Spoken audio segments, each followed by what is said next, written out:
ഈശോയുടെ ഉത്ഥാനത്തിന് ശേഷം 40 ദിനങ്ങൾ അപ്പസ്തോലന്മാരെല്ലാം ഈശോയെ തൊടുന്നുണ്ട്, കാണുന്നുണ്ട്, അനുഭവിക്കുന്നുണ്ടെങ്കിലും വലിയൊരു ദുഃഖവും വലിയൊരു നിരാശയും ഭയവും ആകുലതയും മുഴുവൻ ഇവരെ ബാധിക്കുന്നുണ്ട്.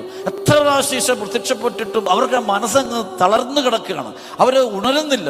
അവർ ഈശോയുടെ സ്വർഗാരോഹണം കാണുമ്പോഴും ദുഃഖത്തോടെ അവിടെ നേരെ വന്നിട്ട് അവിടെ താമസിച്ചിരുന്ന മുറിയിൽ സഹിയോൻ മാളിക മുറിക്കകത്ത് കയറി അവരിയ്ക്കുകയാണ്. അവിടെ നിന്നിട്ട് ഈശോ പറഞ്ഞ പോലെ പ്രാർത്ഥിക്കുക. ശരിക്കും അവിടെയാണ് പരിശുദ്ധ അമ്മ വരുന്നൊരു സംഭവം. കാരണം അമ്മയ്ക്ക് പരിശുദ്ധാത്മാവ് ആരാണെന്ന് അറിയാം.